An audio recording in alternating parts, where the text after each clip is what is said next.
This world, as we know it, is changing faster than ever before, causing glaciers, an important source of our fresh water, to melt away, and catastrophic flooding, and droughts, and wildfires, and billions of dollars of damage. It's not just quantity. The quality of our water is also under threat. Algae taking over our lakes, mining waste ponds leaking into groundwater, boil water advisories across the continent. So how do we face unprecedented challenges crossing borders and affecting every aspect of life?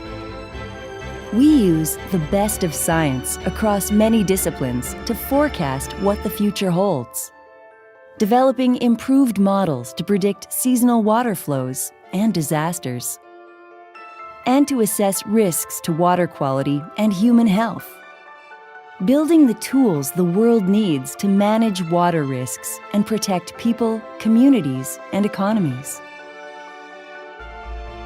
At McMaster University, we're working with the public to translate our discoveries into helpful, made-to-measure solutions. We use very different techniques, and we study all aspects: meteorology, biological processes, the processes that goes into the soil and how they impact the water.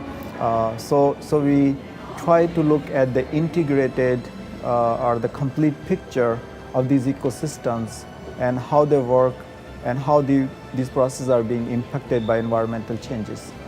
Sensors have always been confined to the laboratory, and often they are expensive, they require skilled personnel, and therefore they need to be brought lower in cost, easy to use, so that they can be used widely to capture data as much as possible in order to inform the population of the quality of water that they're consuming. Canada's boreal is the largest biome we have in Canada. It's more people are working, playing, and living in the boreal, and it's an important part of Canada's economy. When we look at recent disasters such as the Slave Lake wildfire, in particular the Fort McMurray wildfire, where 80,000 people were evacuated and 2,500 homes were destroyed, we really have to consider how we're going to create a more resilient interface between the wildland, which has floods, changing forests and fire, and protecting humans and resources.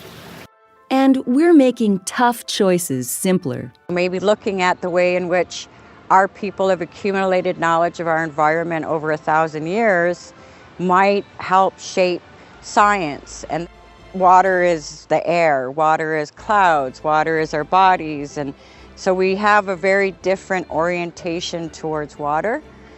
And we also have a lot of teachings about water that we'll be collecting and writing about and putting in digital stories and trying to get across our understanding of the web of life, if you will, and how water is essential to all humans. We're diagnosing and predicting change in cold regions. I lead this Global Water Futures project called Mountain Water Futures, and the goal of our research in this program is to improve water security for the mountain regions of Western Canada and hopefully around the world.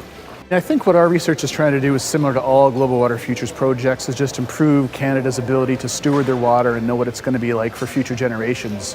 In our project, what we're really trying to look at is the mountains. And most people don't realize 50% of the world relies on water from the mountains. We call them the water towers. So what we're really trying to do is not just safeguard Canadians, but all of humanity's future resource.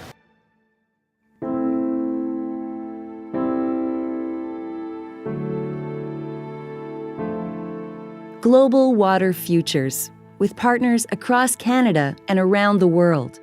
We're working together to prepare for the future of our water.